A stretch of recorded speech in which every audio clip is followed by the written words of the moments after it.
Marco here. This is going to be your Tuesday video report. Free pick coming up in just a moment on the Brewers-Dodgers game. Sorry, missed Monday's video.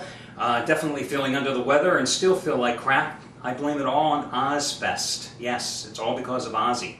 Nothing like going to an outdoor amphitheater and standing and sitting there, and we'll get to that standing-sitting situation in just a moment, but nothing like going to a concert outside where it rained heavy every 10 minutes, and then in between, it was like 85 degrees, hot and humid. Yeah, that's real good for your health.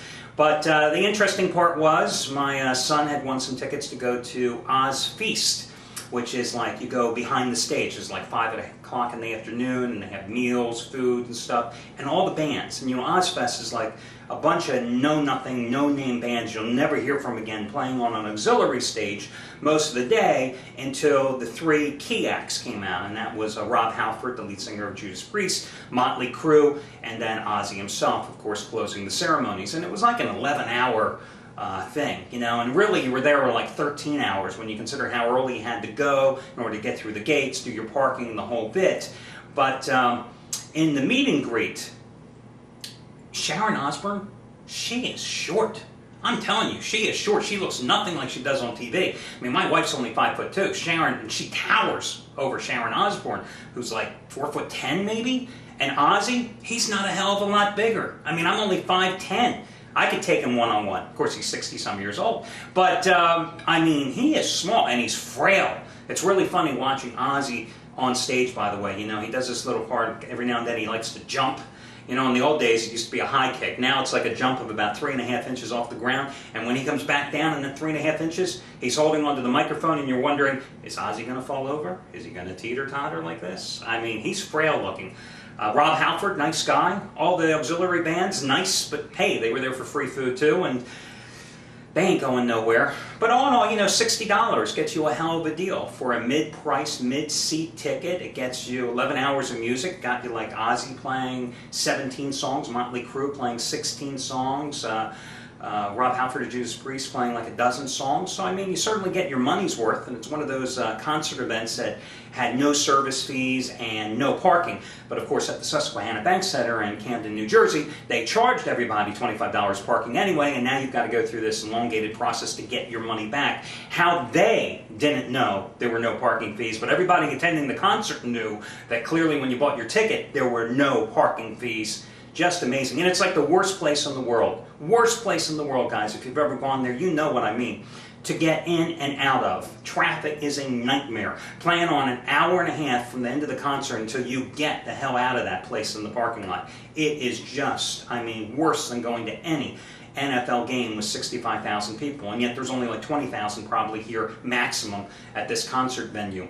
But all in all, interesting phenomena, and I don't know how many of you out there go to a lot of concerts, but what is it at concerts that just makes everybody stand up? I mean, that's the thing that pisses me off most about a concert. You pay a lot of money to stand. If I want to do that, I'd go to church every day. I mean, and it's almost like that church phenomenon where one person coughs and then the rest of the congregation, row by row, starts coughing. I mean, that's what it's like at the concerts. Everybody wants to stand. Sit the hell down. If the first person sits down, everybody else will sit down. I mean, it's just amazing. Who wants to go and stand all day long? But, you know, comparatively speaking, you know, Paul McCartney costs $250 a ticket, and Ozzfest costs $60-some a ticket. Aerosmith next up. I don't know. It's going to be tough. At least I like their music. Oz, Motley Crue, Judas Priest. Anyway, last night, Tennessee, Arizona. Impression on that game. Of course, I had had Tennessee, so I was happy about the game. I don't know about you guys, but you know, Vince Young has turned into a pretty darn good quarterback. And it's really hard to imagine compared from where he came a couple of years ago. This is a guy who went AWOL, had Tennessee worrying about his mental state, his health, his welfare, etc. But, you know, Jeff Fisher turned over the reins to him last year after the 0-9 start, and they ripped off all those victories in a row.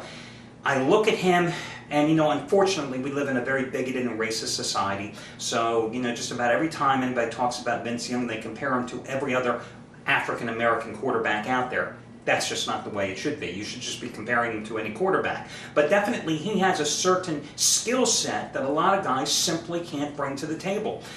You know, you look at his arm. I mean, he's got one hell of a good arm. As good as Donovan McNabb? I think so.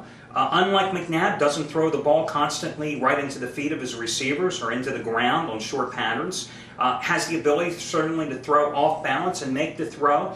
A lot of guys mistakenly compare him to Michael Vick. You got to be kidding. Michael Vick never was a good quarterback. Had a couple of mediocre years, one good year, never was much of a quarterback. Reminds me of Bobby Douglas of the Chicago Bears from the 70s. He's a running back disguised as a quarterback. That's the reality with Michael Vick. Yes, Vince Young has that speed to dart through when he sees that open spot, but he's not looking to run all the time. He's looking to make plays with his arm. You know, you go back and you think about Steve McNair, the Tennessee great from years ago. When he came into the league, he was a good passer, but he just really didn't have a sense of how to run the offense, as opposed to Young, who played a pro-style set down in Texas and certainly was well coached.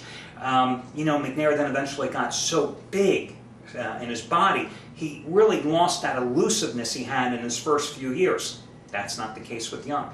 So definitely a pretty damn good quarterback here. As for Arizona, everybody's talking last night about, that the Cardinals are going to have to go into the third week of preseason and figure out who their starting quarterback is going to be. Come on, are you kidding me? Derek Anderson is not the answer. Kurt Warner is not coming off Dancing with the Stars. He's not coming back. He's through. You're going to go with Matt Leinart, and you're going to sink or swim with him because he's the first-round pick. You paid him a lot of money, but you got to put him out there and give him a little ground support. 2 straight preseason games, they've been unable to run the ball. You've got to give him the offensive line to give him some protection, and more importantly, let's grade him when you've got Larry Fitzgerald and 2 of your top 3 receivers who sat out last night in the lineup, and let's see how he does then. Plus, the defense didn't exactly look like world beaters last night, did they? Lots of injuries. So I think the jury's still out on Arizona. Now, let's get to your free pick tonight. I'll tell you what, guys, I'm going to go with the Milwaukee Brewers as the slight home dog against the LA Dodgers, a Dodgers team that just simply has been pathetic, losing 14 of its last 17 on the road. Yes, Ted Lilly has pitched superbly since being acquired from the Chicago Cubs. And yes, Lilly has a .064 earned run average in 2 starts at Milwaukee this season, and he's 2-0 in his last 4 starts at Miller Park, holding the Brewers to a 167 collective batting average in that stretch.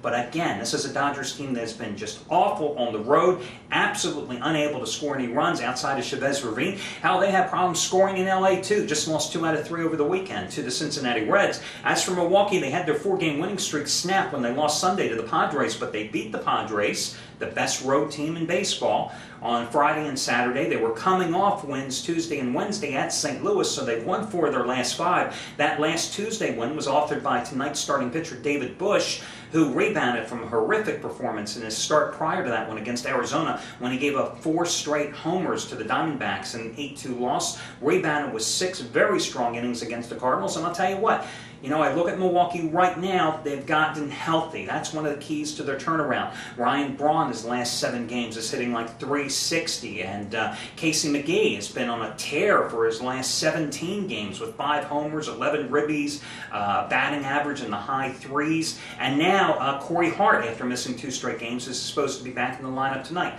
So I'm going to take a shot with Milwaukee based on the offense, based on the fact that they're playing well, and looking for Ted Lilly to stop doing his impersonation of Bob Gibson in 1968. Once again, I'm going to go with the Milwaukee Brewers as your free pick. Good luck, everybody, and I'll catch you again on Wednesday.